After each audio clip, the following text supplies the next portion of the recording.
Hi, everybody. Let's go. All right.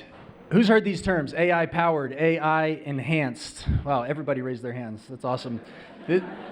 What do these words even mean in climate tech right now? I've seen them everywhere, but as a non-data scientist, I can tell you I haven't really understood what they meant. So let's try to demystify it just a little bit. Artificial intelligence is when we use computers to mimic human intelligence, right? We rely on their power to mimic things like problem solving, image and language recognition, and pattern recognition, or processing and recognition. We do this by combining human ingenuity, typically programming, with machine prowess, which can pretty much be boiled down to speed. And it's not really magic, it's just use of the data. You give them data, processing speed, and a machine learning algorithm, and we can teach computers to mimic human intelligence.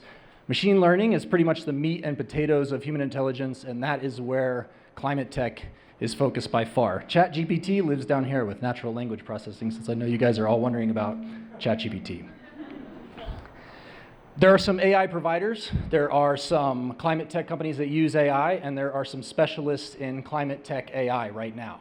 Let's go through a few examples of how climate tech, or how AI is being used in climate tech, and learn some AI concepts along the way. First, Project Sunroof. They used artificial intelligence to recognize existing rooftop solar installations. So humans trained them by submitting images where they checked yes has solar or doesn't, and the algorithm learned to recognize those on its own.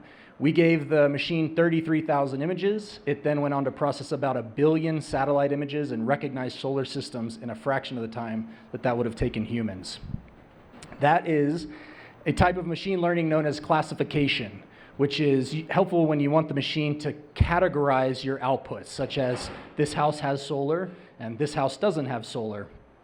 This is also used for remote sensing technologies like deforestation monitoring. We love forecasting things in this industry. Here's a really simplified wind forecast for you. You've got historical generation and weather. To make your forecast, we can regress this stuff and humans can do a pretty good job with it. The difference with artificial intelligence is simply that we can process more data and more dimensions of that data, and we can marginally improve the forecast. As you can see, it's much better there after it's been AI enhanced.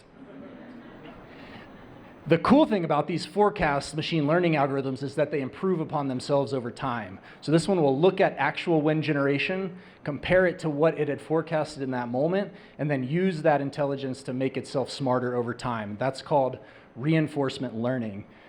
That's also part of a category of AI called regression. Regression, really interesting, right, and classification are known as supervised learning. So we've given the algorithm a set of the examples and answers up front, and it's trained itself.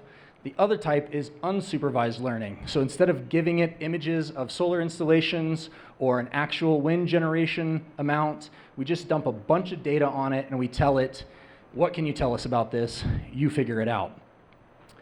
The first type of unsupervised learning that I learned about is called clustering, and this is helpful in climate tech when we want to look at similar groups of customers or resources or locations or really anything that has a data component to it. And here you can see we've got a few thousand energy load shapes overlaid with one another. You can see a few broad groupings there, but any analysis of this from this point forward is going to be pretty manual. In this case, a demand response provider who wanted to improve their program offerings based on all this data simply had to apply a k-means machine learning algorithm, specify that they wanted to see 3 clusters of customers, and these 3 groups immediately emerged. The last type of unsupervised learning that we'll talk about is called anomaly detection, which is used in building systems automation and especially for something called predictive maintenance. So we all know that buildings are huge users of energy, and they also produce this ocean of time series data that comes from monitoring the equipment, the environment, and the operating environment that they're in. And humans are able to optimize systems pretty well using this, but there's still a lot of wasted energy in these buildings because of unseen inefficiencies. So anomalous detection algorithms are able to just take all of that data, instantly identify anomalies in it, and then teach themselves to predict those equipment failures going forward. So AI in climate tech is still in a very nascent state right now. As you've seen, it's very dependent on the amount of data you have. But it has a ton of potential, and Now you guys know everything there is to know about climate tech and artificial intelligence. Thank you.